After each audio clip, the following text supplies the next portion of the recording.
Cedar Falls didn't get many visitors. So when the strange car pulled into the Double I Diner's parking lot, people noticed. It was a nice car, an expensive car, and the family that stepped out of it into the diner's parking lot showed the clear signs of normally comfortable people in an uncomfortable situation. We're lost. Totally lost, the driver admitted to their waitress after they sat down to eat. Our phones all lost GPS nearly 80 miles back. I'm not even entirely sure what state we're in right now. Their waitress, Lorraine, told the family where they were. It was a town they had never heard of, but at least they were in the right state. They relaxed over their breakfast of pancakes and eggs with coffee for the parents, and juice for their little boy. The driver was named Mark, and he, his wife Judy, and their son Cody were on a vacation to the shore. "You all sure do love Halloween here," Mark said to Lorraine as she stopped by to refill their coffee. "In this town, honey, it's practically a religion." Cody drew on his paper placemat with crayons Lorraine provided, while his parents got directions. Lorraine was sweet and helpful, and had no trouble at all keeping Mark and Judy distracted, while the owner of the Double I called the sheriff. The family tipped well and thanked their waitress, then followed her directions until the sheriff pulled them over, on the road next to Joe Derry's southern field. "I don't think we were speeding, were we?" Mark asked, rolling down his window and handing his license to the sheriff. Neither Mark nor his wife saw the other men approaching from Joe's farm until they were near the road. The group spread out to surround the car. "Can you step out of the vehicle, please?" the sheriff asked. "Don't," Judy whispered. "Don't get out." Mark hesitated with his door open and one foot outside the car. When he looked back at his wife, the sheriff ripped the door open and men rushed forward to drag Mark from the vehicle. Judy and Cody soon followed. The family fought hard, and Mark managed to slip free for a moment, but a cold barrel against Cody's temple made both parents go still. The crowd of men led the visitors deep into Joe's field. They passed a large patch of disturbed dirt and another place where the field had been burned. The part of the field where they stopped was flat and empty. It had only been a few weeks since the harvest. A thick, wooden cross stood in the middle of the space. That's where the men took Mark, lashing him to the beams with barbed wire, wrapping his body tight against the wood. They stuffed rags in his mouth while he screamed. Mark bled badly from the wire, staining the dirt under him a dust-choked red. The sheriff handed Judy a box cutter and told her what to do. She refused. Again, a gun barrel against a sandy-haired forehead forced her compliance. I'm sorry, baby," Judy sobbed, pressing hard and sliding the blade from just under Mark's breastbone until it clicked off his belt buckle. She'd never heard anyone make the sounds that her husband made then. Several more men joined the crowd. One of them carried a bale of hay, in which he sat down next to the weeping woman. "You need to fill him up," the sheriff told Judy, nodding at the convulsing man on the beams. "Both of you need to do it." Cody didn't want to, but he was a good boy, and a good son, and he helped his mom when she begged. They stuffed the straw into the hole in Mark's belly, then in his mouth when the sheriff pulled out the rags. And then, after the sheriff took Mark's eyes, they filled those holes too. The crowd stood quietly until it was done. Mark shuddered and twisted for so much longer than Judy would have thought possible, but eventually he was still. Then the townfolk draped an old corduroy jacket over the dead man, and the sheriff placed a wide-brimmed hat on his bloody head. "Why?" Judy asked, kneeling in the red dirt, holding her son.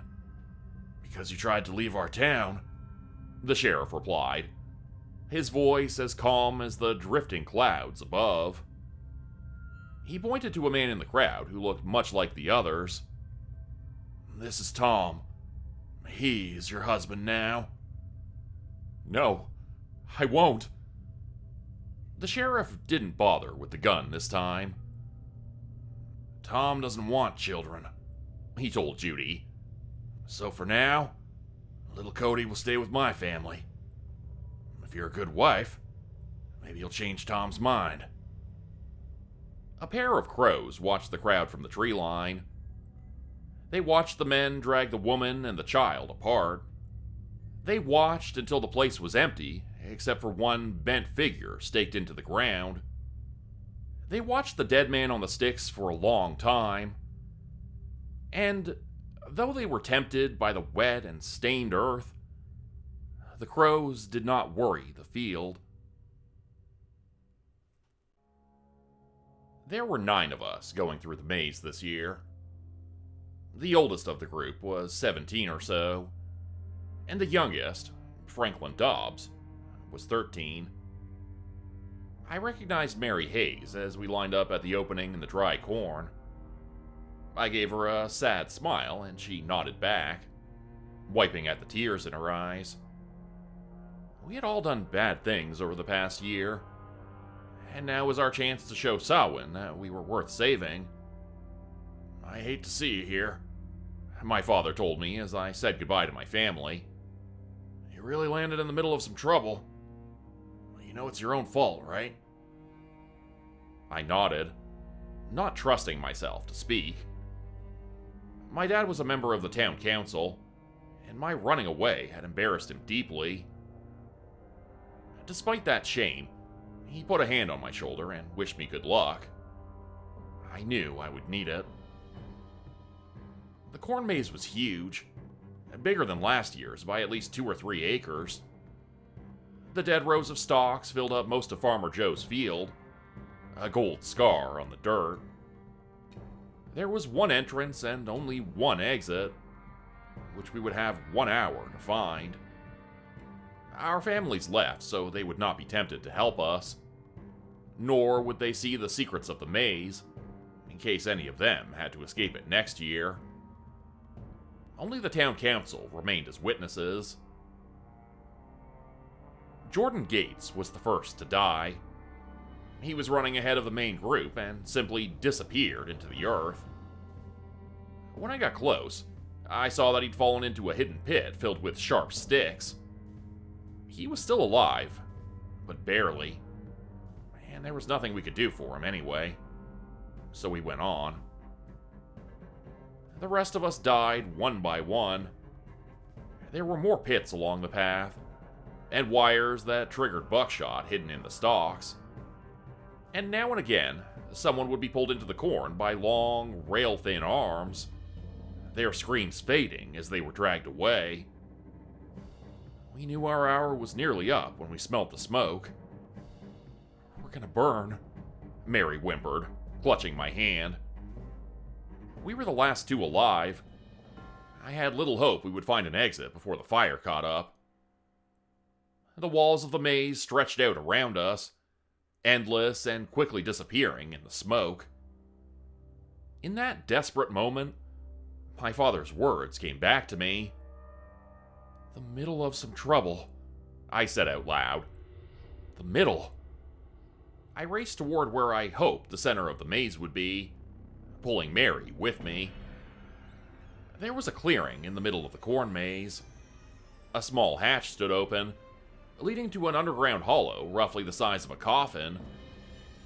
A fire shelter made for 1 person. I turned to Mary, although I wasn't sure what I was going to say.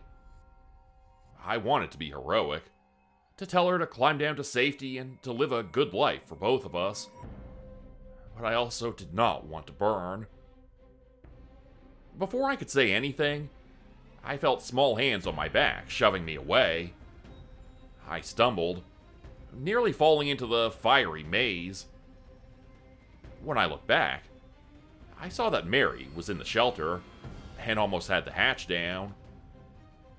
I shouted and dove for the door, getting a hand on it just before it closed. Mary snarled and pulled and clung to the hatch, but she was too small, too light. I ripped the door open and dragged Mary out. The smoke was everywhere, black coils of it that blinded us and made us cough. The air was filled with embers and burning pieces of corn husk. Mary shrieked and crawled back toward the hatch, but I was already inside. The door closed with a loud click. I was in total darkness in a space so small I could not stand or sit or even uncross my arms. Mary began pounding on the metal door above me. She was crying and saying something, but the hatch, thankfully, muffled her words.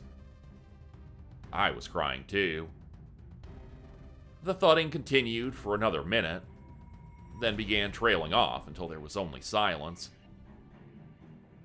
Sometime later, I heard a key slide into the lock, and then the door was pulled open. The sunlight was blinding. It made me whimper and cover my eyes. When my vision adjusted, I saw my father along with the rest of the town council standing around the hatch. "Good job, my boy," Dad told me. "I knew you'd be the one to make it this year." I sobbed and clung to him like a child as he carried me away from the smoldering remains of the corn maze. The air tasted like ash. I tried not to look for Mary, but couldn't help myself. I saw her, curled up on the ground, one hand still reaching for the hatch.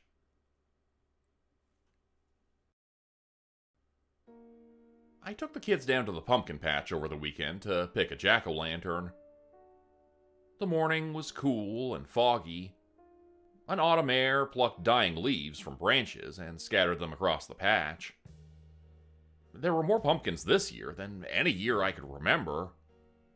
Large ones and small ones, old ones and new ones. My son and daughter walked through the rows, pointing at pumpkins, but I knew there was a special one waiting for us in the middle of the field. "I wish Mommy was here to help us pick," my little girl said. "Me too, darling," I said.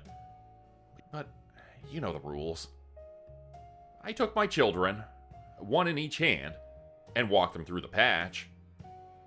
My son accidentally stepped on one of the pumpkins and it howled. Farmer Joe stood up from his lawn chair and stomped over, bending down to fill the pumpkin's mouth with dirt.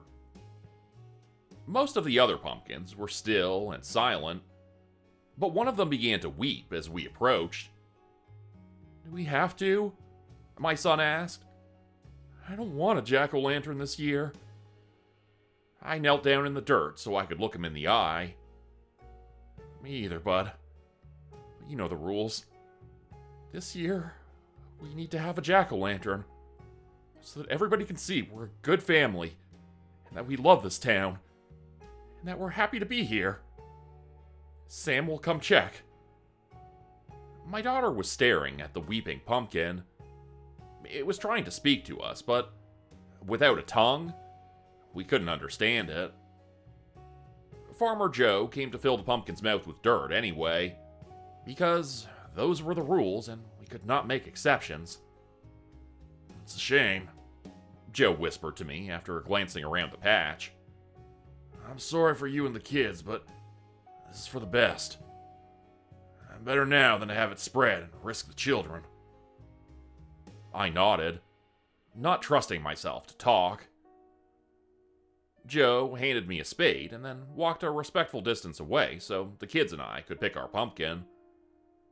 Even buried up to her neck and streaked with tears and dirt, she was as beautiful as the first day we met. My children were sobbing when I placed the tip of the spade under the pumpkin. But they were good kids, and they cried in silence.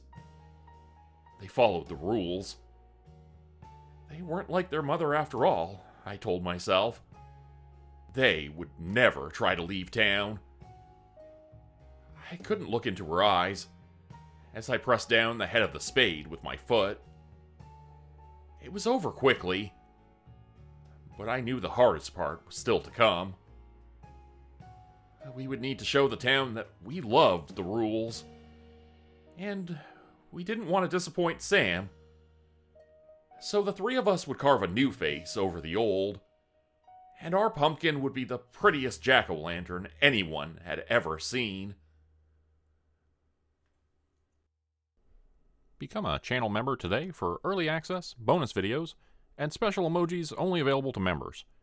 Check out the description below or click the join button for more info. If you'd like another way to help support the channel, please consider joining my Patreon page at patreon.com/Jordan Grupe Horror. As a patron, you'll get access to bonus videos and content. You'll be credited at the end of every video going forward, and if you decide to stay for 3 months, I'll name a character after you which will be featured in a Hollow's End story. Links to join the Patreon are in the description. Thanks everyone for listening. Please like, subscribe, and comment to help the channel continue to grow, and see you again next time at 4 p.m. Eastern Standard Time. Hope you have a great night.